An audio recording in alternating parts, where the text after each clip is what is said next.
Bonjour, ici Pasteur Timothée dans Luc chapitre 20, une parabole et peut-être la seule que Jésus donne qui suscite autant de réactions. Les gens s'y opposent, les gens répondent et pour la première fois, il nous est dit que les gens ont compris ce dont il parlait et c'est pourtant une parabole. C'est la parabole des vignerons meurtriers. Et je ne ferai pas toute l'histoire, allez la lire dans Luc chapitre 20.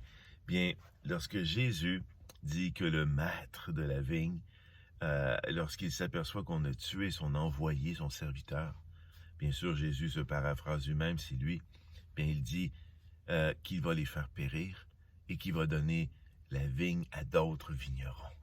Et c'est tous les non-juifs qui sont entrés dans le royaume.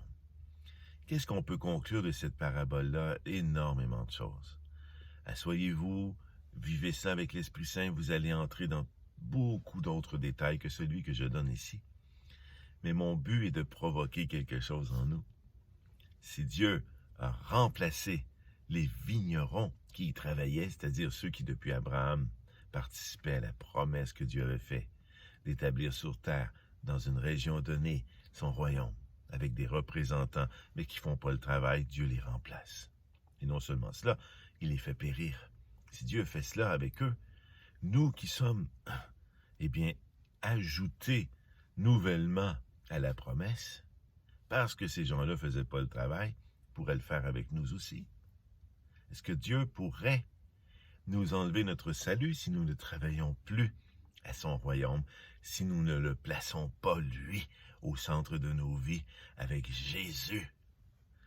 C'est pas l'amour que je prêche. L'amour est prêché dans toutes les chansons que j'entends, même non chrétiennes. Et tous les non-croyants que je fréquente me parlent d'amour, de justice, de compassion, de pardon. C'est pas cela que je prêche. Moi, je prêche Jésus, mort et ressuscité. C'est par lui que le royaume s'établit. Faut pas l'oublier. Notre but dans la vie, c'est pas de faire une vie comme les autres, en étant seulement miséricordieux. Bien sûr qu'on va l'être, mais on va l'être comme résultat, et non pas parce que c'est la mission première de propager la miséricorde. C'est fait, comme je vous le dis, par des non-croyants aussi. La différence entre un croyant en Christ et celui qui ne l'est pas, c'est que l'un est vigneron pour le royaume de Dieu, et l'autre ne l'est pas. Et Jésus nous dit que le Père va être très sévère envers ses vignerons. Un peu comme si tu as une entreprise et que tu laisses des chances, mais à un moment donné, les gens qui font pas le travail dans ton entreprise, tu ne les gardes pas. Bon, peut-être tu ne les feras pas périr, mais tu vas les remplacer par d'autres. Vous comprenez?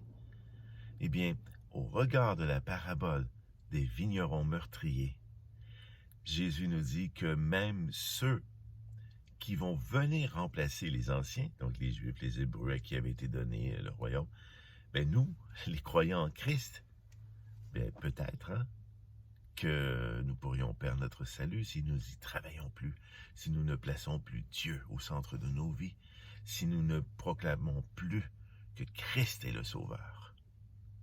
Et Jésus mort, comme je vous l'ai dit, sur une croix, et ressuscité par un geste d'amour, motivé par l'amour, mais dont le but était de racheter nos fautes. C'est ça le message.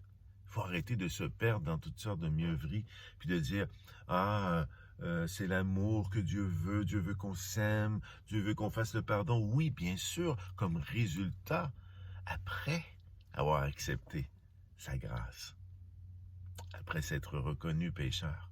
Donc, n'oubliez pas, notre travail dans la vigne, c'est d'abord d'annoncer Christ, et non pas d'avoir des réussites exceptionnelles, puis de dire « je crois en Dieu ».